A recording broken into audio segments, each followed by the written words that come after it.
Assalamualaikum warahmatullahi wabarakatuh. Alhamdulillah wa syukru ala ni'amillah wassalatu wassalamu ala nabiyil mustafa. Sahabat-sahabat sekalian, mohon izin kembali saya menyampaikan, saya mengajak sahabat-sahabat sekalian untuk mengenang jasa-jasa ibunda kita semua. Tema yang akan sampaikan adalah 10 keutamaan ibu di dalam Islam. Dari 10 keutamaan ibu, yang pertama adalah orang yang paling berhak diperlakukan terbaik di dunia ini adalah ibu. Bukan presiden, bukan orang kaya, bukan atasan kita dan lain sebagainya yang dimuliakan di dunia. Tapi yang harus diperlakukan terbaik adalah seorang ibu. Suatu ketika datang seorang laki-laki kepada Rasul. Ja'a rajulun ila Nabi sallallahu alaihi wasallam faqala ya Rasulullah man ahaqqu bi husni sohbati, qala ummuka thumma man ya Rasulullah, qala ummuka thumma man ya Rasulullah, qala ummuka thumma man ya Rasulullah, qala ummuka. Suatu ketika datang seorang laki-laki kepada Rasul, ya Rasulullah, siapa orang yang harus aku perlakukan terbaik di dunia ini? Maka Rasul menjawab, ibumu nak. Selanjutnya siapa ya Rasul? Ibumu. Selanjutnya siapa ya Rasul? Ibumu. Selanjutnya siapa Rasul? Baru keempat kalinya, thumma abuk, baru bapakmu. Ibu disebut 3 kali lebih banyak daripada bapak. Para ulama mensurah karena memang bapak tidak bisa melakukan 3 hal.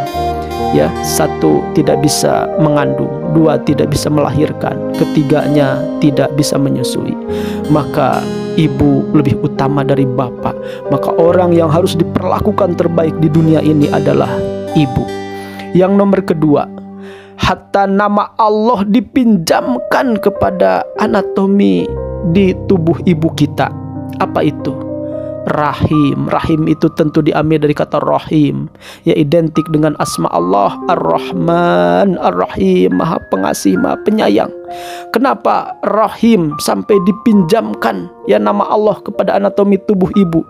Karena rahim adalah pengejawantahan daripada kasih sayangnya Allah di muka bumi ini lewat seorang ibu.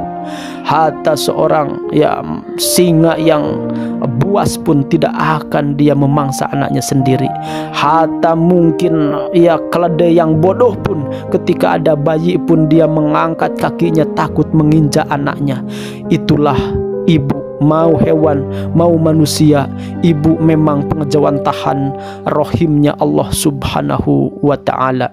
Walaupun memang ada makhluk lain yang pula dipinjami nama Allah saking pengasihnya kepada sesama, yaitu baginda Rasul.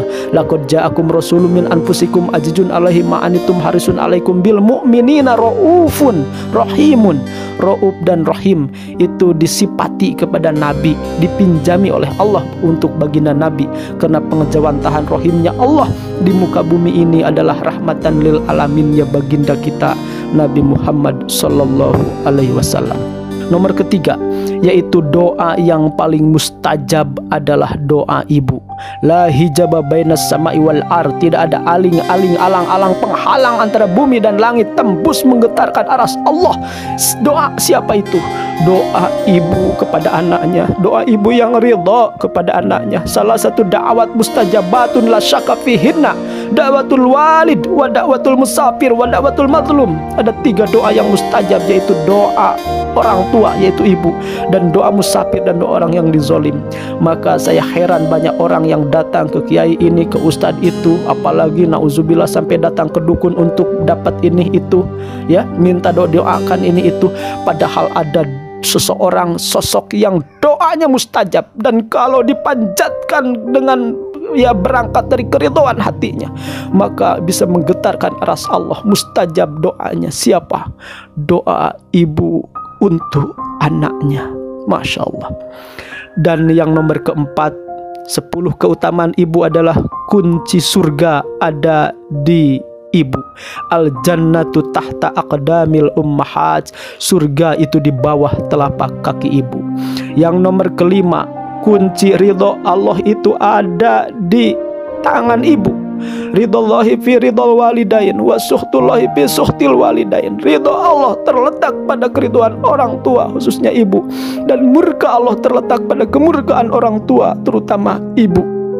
Maka mimpi ingin ridho Allah kalau mengecewakan orang tua, mimpi mendapat ridho Allah kalau menyakiti orang tua, mimpi ingin mendapati ridho dan surganya Allah kalau melukai orang tua.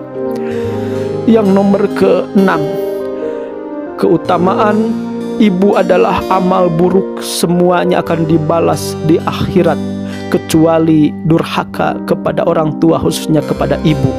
Itu kontan di dunia akan dibalas oleh Allah. Tidaklah seseorang yang menyakiti orang tuanya, khususnya ibu, dia tidak akan mati dulu kecuali dia harus mencicipi azabnya di dunia. Isnani yu'ajiluhumallahu fid dunya adzaban, az-zani wal uquq lil walidain. Ada dua perkara yang balasannya didahulukan di dunia, yaitu satu pezina. Maka HIV atau AIDS itu belum ada obatnya sampai sekarang. Kenapa? Pezina dibalas dulu di dunia.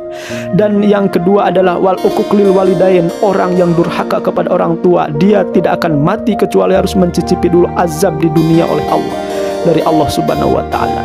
Bahkan yang lebih tragis dan mengerikan, azabnya bukan oleh orang lain dibalasnya, tapi oleh anak sendiri. Kalau ada orang yang berani mengatakan kepada orang tua, maka anaknya nanti akan mencaci maki dia, dasar kolot, dasar segala macam. Kalau ada orang yang menyakiti orang tua, mencaci maki orang tua, maka nanti ditampar oleh anaknya sendiri. Kalau ada orang yang berani menampar, memukuli orang tua, nauzubillah, mungkin balasannya nanti dia nauzubillah dibunuh oleh anaknya. Maka hati-hati yang pernah melukai, menyakiti orang tua, karena mungkin nanti diazabnya dibalasnya oleh anak kita sendiri.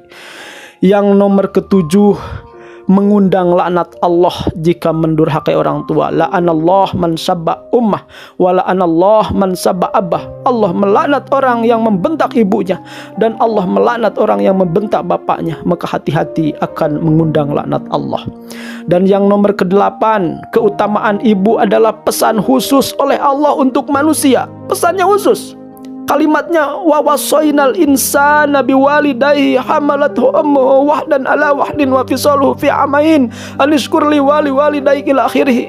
Di surah Luqman ayat 14 bahwa jelas kami mewasiatkan kepada manusia untuk berbuat baik kepada orang tuanya, wabil khusus ibunya yang hamalat, mengandungnya, gitu ya. Selanjutnya juga menyusui, melahirkan, dan detail disebut jasa-jasa ibu di dalam Al-Quran. Masya Allah. Dan yang ke-9, ada 3 hal dalam Islam yang salah satunya tidak sah kecuali harus dilakukan dua-duanya, gitu ya. Kalau kita melakukan hanya satu, enggak dua, itu tidak sah. Mana? 1, atiullah wa atiur rasul, taat kepada Allah tidak sah kalau tidak taat kepada Rasul. Yang nomor kedua, tidak sah salat kalau tidak zakat, gitu. Aqimus shalah wa atuz zakah. Dan yang ketiga, anishkurli wali walidaik, bersyukurlah kepadaku dan bersyukur kepada kedua orang tuamu. Maka di sini jelas tidak sah syukur kita, ibadah kita kepada Allah kalau kita tidak syukur kepada orang tua, tidak berterima kasih kepada orang tua, dan tidak berbakti kepada orang tua, khususnya ibu.